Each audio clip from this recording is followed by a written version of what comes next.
Babaji Netralaya I హాస్పిటల్స్లో ఇప్పుడు LASIK లేదా పీఆర్కే సర్జరీ ఒక్కో కంటికి కేవలం 7,999 రూపాయలు మాత్రమే. లాసిక్ లేదా పీఆర్కే ఎవాల్యుయేషన్ ఉచితం. నమస్తే రమగారు. నమస్తే జయ. రమగారు, మనం వెళ్ళే ప్రదేశాన్ని బట్టి మన వస్త్రధారణ కట్టుబొట్టు ఉండాలంటారు కదా. ఉండాలంటారంటే ఈ రోజుల్లో వాళ్ళకి నచ్చుతాయే ఈ మాటలు? అందుకే మీకెందుకు అంటారు కదా వెంటనే. మీకెందుకు మా బట్టలతో జడ్జ్ చేస్తారా, అది చేస్తారా, ఇది చేస్తారా? మీకు అమ్మాయిలు ఉంటే తెలిసేది. మీ ఇష్టం వచ్చినట్టు మాట్లాడతారా? అబ్బో బోల్డ్ అని వస్తాయి. కానీ ఎవరికి వాళ్ళకి తెలుసు కదా జయ. మనసుకు తెలుస్తుంది కదా రమగారు. ఖచ్చితంగా తెలియద్దు. ఓ గుడికి వెళ్తాం, ఓ పెళ్లికి వెళ్తాం, ఓ పార్టీకి వెళ్తాం.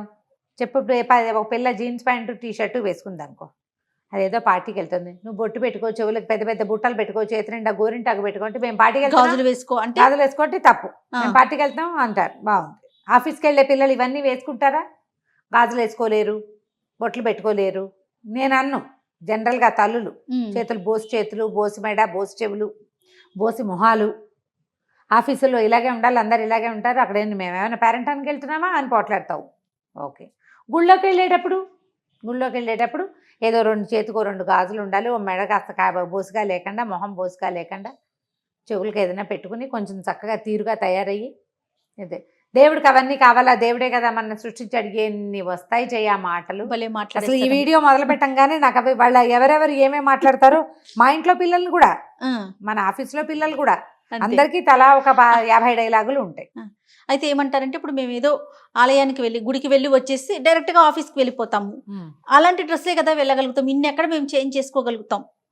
మొత్తం టోటల్గా ఎక్కడ మేము మార్చుకోగలుగుతాం అనే ఒక ప్రశ్న కూడా వచ్చేస్తూ ఉంటుంది. వస్తాయి. దేవాలయంలో దీపాలు పెట్టడానికి కనిపిస్తుంటారు జయ కొంతమంది పిల్లలు. చాలా మంది అందరు కనపడతారా?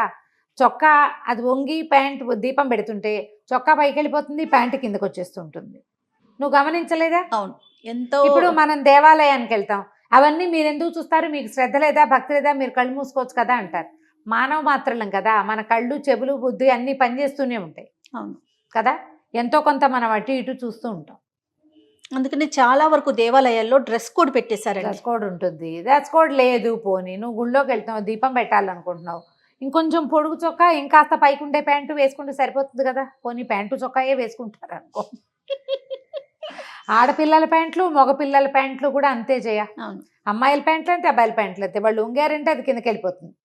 ఎక్కడ చూడు దేవాలయాల్లో ఇప్పుడు సాధారణ బట్టల కిందే ప్యాంట్లు, చొక్కాలు సహజమైన బట్టల కింద అయిపోయినాయి. చీరలు, డ్రెస్సులు లాగానే ప్యాంట్లు, షర్ట్లు అవన్నీ చాలా న్యాచురల్ బట్టలు. కాకపోతే దేవాలయాల్లోకి వచ్చేటప్పుడు కాస్త మొహాన్ని ఒక బొట్టు పెట్టుకోవటం, కొంచెం జుట్టు దగ్గరగా పెట్టుకోవటం. నేను ఇదివరకు ఒక వీడియో చేశాం. మనం దేవాలయంలో మన తల వెంట్రుకలు రాలి పడితే ఎంత పాపమో అది. ఏ ప్రసాదంలోనో పడుతుంది, ఏ పూజా సామాగ్రిలోనో పడుతుంది, ఏ భక్తులు ఏదైనా చదువుకుంటుంటే వాళ్ళ మీద పడుతుంది. మన జుట్టు ఇంకోళ్ళ మీద పడచ్చా? జుట్టు కట్టుకోండి అంటే తప్పు జనాలకి. గుళ్ళో బోల్డని కార్యక్రమాలు దీపం పెడుతుంటారు, ముందుకు వంగుతావు, ఈ జుట్టు అంతా ముందుకు పడుతుంది. ఆ దీపం అంటుకుంటే లేనిపోనుకోవాలా? నువ్వు పెట్టే దీపంలోనే, నువ్వు పట్టుకెళ్ళిన ప్రసాదంలోనే, నువ్వు పట్టుకెళ్ళిన పువ్వుల్లోనే నీ జుట్టు రాలు పడితే భగవంతుడికి అదే సమర్పిస్తాం. ఆముక్తమాల్యదలాగా మనకంత లేదు కదా. కొన్ని ఆలోచించుకోవాలమ్మా. మనం దేవాలయానికి వెళ్ళేటప్పుడు ఒక రకంగా మేము పట్టు చీరలు కట్టుకోండి, చక్కగా జుట్టు నిండా పువ్వులు పెట్టుకోండి, చేతి నిండా గాజులు వేసుకోండి కాదు. కొంచెం మీ బట్టలు మీరు ముందు నుంచే చూస్తారు, వెనక నుంచి చూడలేకపోతారు. అవును. వీళ్ళకి కొంచెం తల్లులు కూడా చెప్పాలి జయ, ఈ బట్టలతో గుళ్ళోకొద్దు.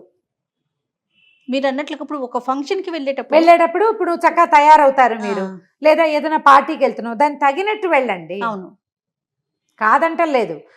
కాలానుగుణంగా మనం మారాల్సిందే. కానీ ఏ ప్రదేశానికి ఇవ్వవలసిన వాల్యూ ఆ ప్రదేశానికి ఇవ్వాలి. గుళ్ళోకి వెళ్ళాక బొట్టు పెట్టుకుంటాం అనకూడదు. గుడికి వెళ్తూనే బొట్టు పెట్టుకుని వెళ్ళాలి. జుట్టు తప్పకుండా బంధించాలి. జుట్టుని కొసలు మూడవకపోయినా పర్వాలే, విరబోసుకుని దేవాలయాలకు వెళ్ళబోకండి. అది మంచిది కాదు, మంచికి రాదు. అది చెడుకి వెళ్తుంది అనవసరంగా. ఇప్పుడు ఏం జరుగుతుందో చెప్తున్నాం కదా, ఇలా జరగచ్చు. మనం ఇంటెన్షనల్గా చెయ్యం. ఇంటెన్షనల్గా చేయకపోయినా కూడా కొన్ని తప్పులు పర్యవసానాలు మనం అనుభవించాల్సి వస్తాం. ఆ పని చేయకుండా ఉంటే సరిపోతుంది. ఎక్కడికి వెళ్ళేటప్పుడు ఓ పెళ్ళికో పేరెంటానికో వెళ్తారు, చక్కగా ఇప్పుడు పిల్లలందరూ భలే చక్కగా రెడీ అవుతారు. పేద గౌన్లు వేసుకుని, బోళ్ళని నగలు పెట్టుకుని, మంచి థీమ్ ప్రకారం తయారయ్యి వెళ్తారు. మరి అక్కడికి వెళ్ళేటప్పుడు బాగా చక్కగా తయారవుతున్నారు కదా, గుడికి వెళ్ళేటప్పుడు గుడికి తగినట్టుగా తయారైతే బాగుంటుందిగా. అవును. అయితే ఇది అప్పుడప్పుడు వెళ్ళే వాళ్ళకి ఇలాగా, ఉమ్. రోజు ఆఫీస్కి వెళ్తూ గుళ్ళోకి వెళ్ళి మొక్కే వాళ్ళు ఉన్నారు కదా కొంతమంది. అవును అవును. మరి వాళ్ళ పరిస్థితి ఏంటి? వాళ్ళ పరిస్థితి ఏంటంటే కొన్నైనా చేయి నువ్వు, కనీసం జుట్టుకో క్లిప్ పెట్టుకో, మొహానో బొట్టు పెట్టుకో, చేతులు 2 చేతులు బోసుగా ఉంచుకోకుండా ఏదైనా ఒకటి వేసుకో కనీసం. ఉమ్. కొంచెం చొక్కాలు కాస్త మరీ పొట్టు చొక్కాలు, మరీ కిందకి వెళ్ళిపోయే ప్యాంట్లు కాకుండా ఒక కాస్త మీడియంగా, ఏమంటే వయా మీడియాగా వెళ్తే కొంచెం బెటర్గా ఉంటుంది. చూసే వాళ్ళకు కూడా ఆక్షేపణ ఉండదు. ఆక్షేపణ ఉండదు. ఇప్పుడు వాళ్ళందరూ మమ్మల్ని ఎందుకు ఆక్షేపిస్తారు, మమ్మల్ని మా డ్రెస్సును బట్టి మమ్మల్ని నిర్ధారిస్తారా? డ్రెస్సును బట్టి నిర్ధారించట్లేదు, జడ్జిమెంటల్గా కూడా చెప్పట్లేదు. నీకు ఒక జడ్జిమెంట్ ఉండాలి కదా, నేను ఇక్కడికి వెళ్తున్నాను, నేను ఇలా ఉండాలి అని నిన్ను నువ్వు జడ్జి చేసుకో కనీసం. దీన్ని తప్పట్టుకోవద్దమ్మా. ఎవరైనా సరే ఎవరికైనా సరే ఇవే మాటలు చెప్పాలి. అవును. ఇవే చెప్పాల్సి వస్తాం. దేవాలయాలకు తీసుకెళ్ళేటప్పుడు పిల్లలకి చాలా మంది లంగాలు వేసుకుని చక్కగా సాంప్రదాయబద్ధంగా ట్రెడిషనల్ గా వెళ్తుంటారు. అలంకరించుకుని, కొంతమంది సాంప్రదాయబద్ధంగా పిల్లల్ని చక్కగా లంగాలు వేసి చక్కగా 2 జళ్ళు వేసి తలలో పువ్వులు పెట్టి ముచ్చటగా అలంకరించి తీసుకెళ్తారు. గుడికి వెళ్ళేటప్పుడు ఇట్లా సంప్రదాయబద్ధంగా వెళ్ళాలి. మన సంప్రదాయం కదా అది, అవును. కొంతైనా గౌరవిద్దాం. లంగా వేయకపోతే గౌన్ వేసుకుని తీసుకెళ్ళచ్చు, చిన్న చెడ్డీ చొక్కా వేసుకుని తీసుకెళ్ళకుండా. కనీసం. అవును. ఇతరుల దృష్టి మన పిల్లల మీద ఇంకో రకంగా పడకుండా కనీసం దేవాలయంలో అయినా కూడా, కనీసం ఆ ఒక్క చోటైనా మనం కనుక కొంచెం బాగా చేస్తే బాగుంటుంది. ఇక పెళ్ళిళ్ళు, పార్టీలు, ఫంక్షన్లు, రోడ్డు మీద బజార్ వెళ్ళటము అవన్నీ మన ఇష్టాలేనమ్మా, అవంతా మందే ఇష్టం. అవును.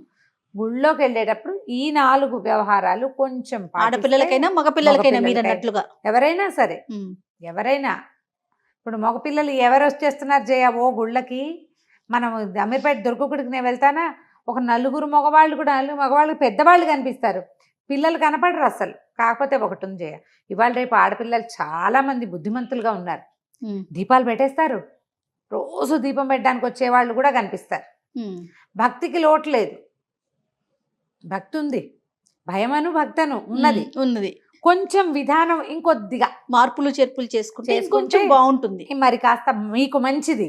నాకు బాగుండటం కాదు, అది మీకు ప్లస్. అంతే.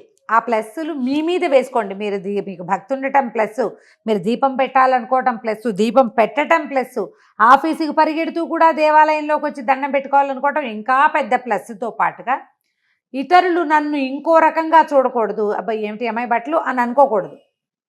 వాళ్ళు ఏం పైకి అనరు, నాకు మళ్ళీ నోరేసుకుని చెప్పరు, ఎవరు చూస్తారు కదా. అవును.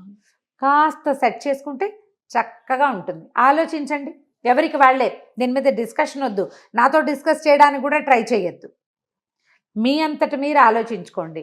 తల్లులు కొంచెం పిల్లలకి చెప్పండి, ఫ్రెండ్స్ పక్కనున్న ఫ్రెండ్కి చెప్పండి, ఇలా కాదు ఇలా వెళ్దాం అని. ఇలా చెప్తే మీలో మీరు చెప్పుకుంటే బాగానే ఉంటుంది. ఎవరైనా పెద్దవాళ్ళు అంటే ఏమిటోగా ఉంటుంది. అవును కదా, జడ్జిమెంటల్గా బిహేవ్ చేస్తున్నట్టు ఉంటుంది. So it's not a judgement, ఇది ఒక సంప్రదాయం. దీన్ని మనం పాటించడానికి ప్రయత్నం చేద్దాం. తప్పకుండా రమ్మగారు. నమస్తే. నమస్తే.